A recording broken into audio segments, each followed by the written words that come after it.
Bon matin les guerrières, encore un cœur à cœur, encore un autre mercredi. Il y a une personne qui m'a demandé sur les guerrières de prière, sur la plateforme, de parler sur le deuil. J'ai prié pendant une semaine là-dessus, puis j'ai été faire des recherches sur le deuil par rapport à la parole de Dieu. J'avoue que le deuil, c'est un sujet très tabou. Puis chaque personne vit un deuil vraiment de façon différente, pour des raisons différentes. Il y a des gens qui vont vivre un deuil difficilement à cause de la personne qui était tellement proche, la relation était tellement belle que sans cette personne-là, comme un enfant, un mari, une femme, on a l'impression qu'il y a quelque chose qui nous a été arraché, qu'il manque quelque chose pour continuer à vivre. Un autre va avoir de la difficulté parce que cette personne-là est décédée rapidement et il n'y a pas eu de pardon. Ou peut-être pas eu des gestes ou des paroles qui devaient être dites avant la mort et ces personnes-là se sentent coupables, vivent avec une culpabilité, donc ont beaucoup de difficultés à faire leur deuil à cause de la culpabilité. J'ai été voir dans la parole de Dieu les personnes qui ont perdu des êtres chers et la personne qui m'a le plus touchée, c'est le roi David. Le roi David, ça se trouve être dans l'Ancien Testament. C'est le 3e roi d'Israël, l'homme le plus puissant de la terre, l'homme où Dieu il avait donné toutes les richesses et le fait vivre, le roi le plus prospère. David a perdu son fils Absalom. Et la parole de Dieu nous dit qu'il était tellement brisé, déchiré, il ne faisait que dire « Non, pas mon fils, pas mon Absalom, pas mon fils ». David avait de la difficulté à réaliser. David avait de la difficulté, c'était son fils et il y avait un amour, une très, très, très grande amour pour son garçon, pour son fils. Malgré qu'il était le roi et qu'il combattait à tous les jours, il faisait des guerres à tous les jours, puis qui était le roi le plus puissant, il est devenu complètement abattu, brisé par la mort de son fils. La Bible nous dit qu'il a même il s'est couvert la tête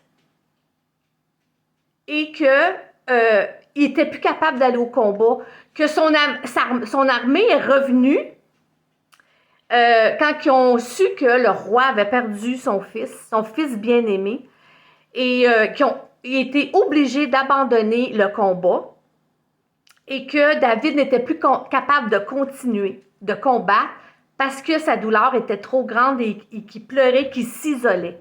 Jusqu'à ce que Joab, son ami, le roi, celui qui s'occupait, le directeur, si on peut dire, de l'armée, a dit « David, tu vis ton deuil,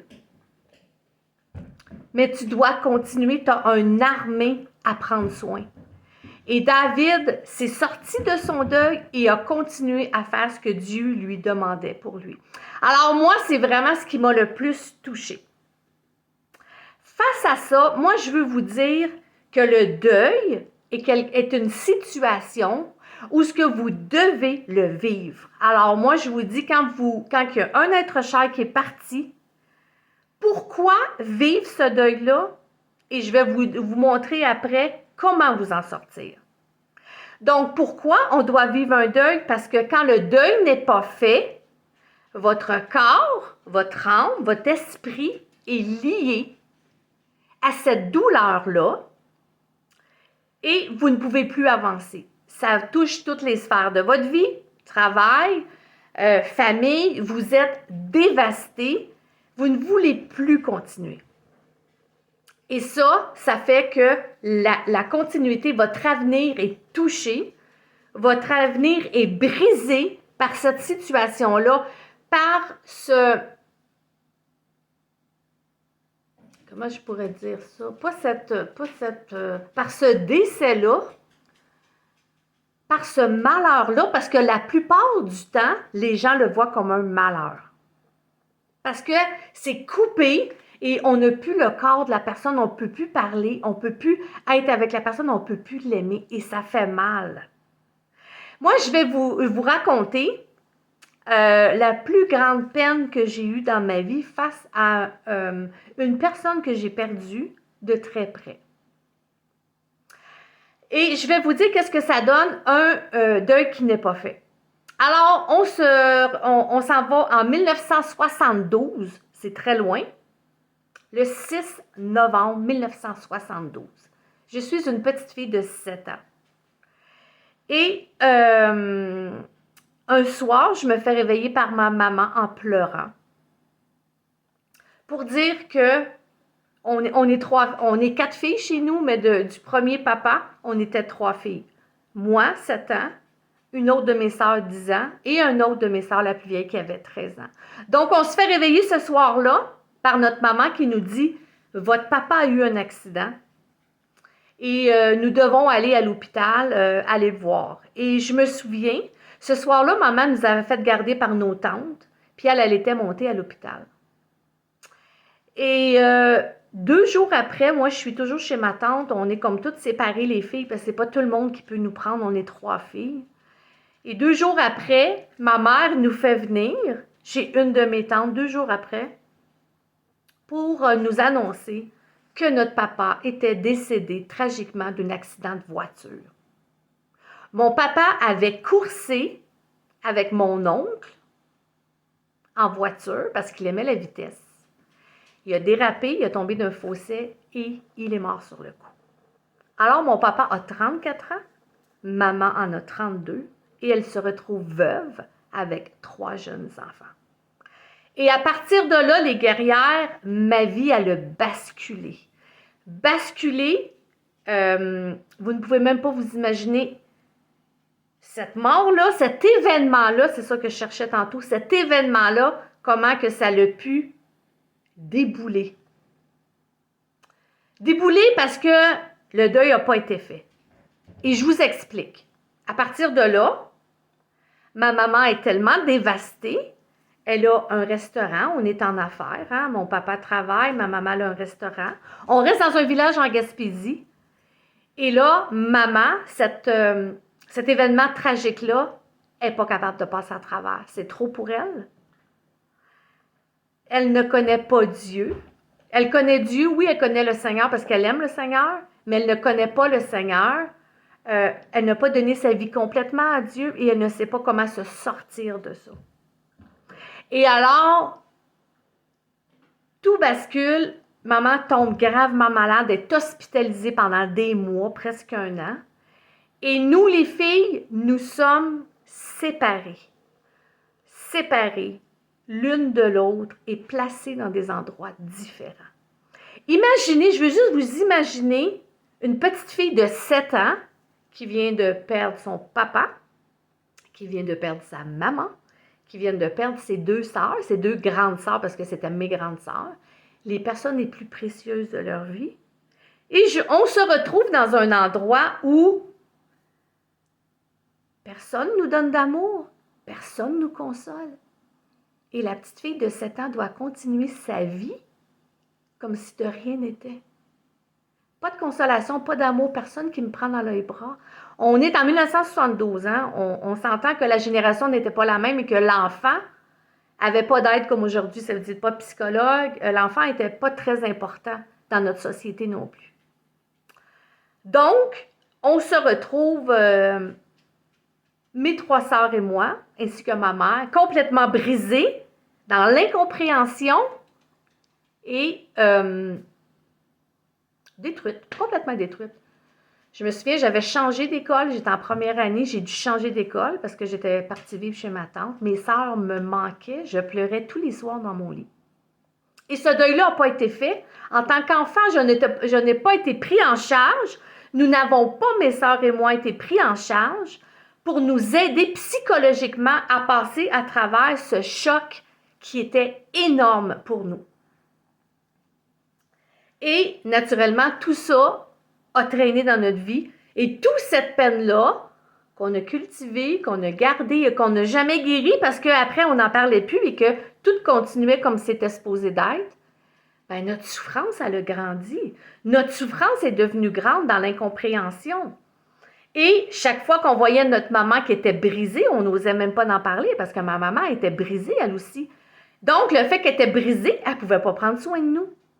Et ça, on a traîné ça pendant des années jusqu'à ce que j'accepte Dieu dans ma vie et que le Seigneur me démontre que le deuil, c'est quelque chose que l'on doit vivre, c'est quelque chose qu'on doit s'en sortir. Alors, de vivre un deuil, c'est normal, parce que de ne pas le vivre, les émotions vont rester et ça va créer la maladie. Moi, c'est ce que ça l'a créé. J'ai été malade pendant des années. Cette souffrance-là qui était incomprise et qui a été gardée dans mon petit cœur de fille de 7 ans, dans l'incompréhension. Alors, j'ai grandi et j'ai accumulé les souffrances. Et, bien, quand on est rendu là, ça fait tellement mal que plus on en reçoit, moins on a le goût de vivre. La vie n'est plus agréable. La vie ne vaut plus la peine d'être vécue quand on a trop de souffrance. Quand j'ai accepté Dieu, Dieu a fait un cheminement dans ma vie. Là, je vous parle, ça fait 30 ans que je connais le Seigneur. Dieu a guéri mon cœur. Dieu a guéri mon cœur quand je l'ai accepté. Pourquoi? Parce que j'ai été au pied de la croix.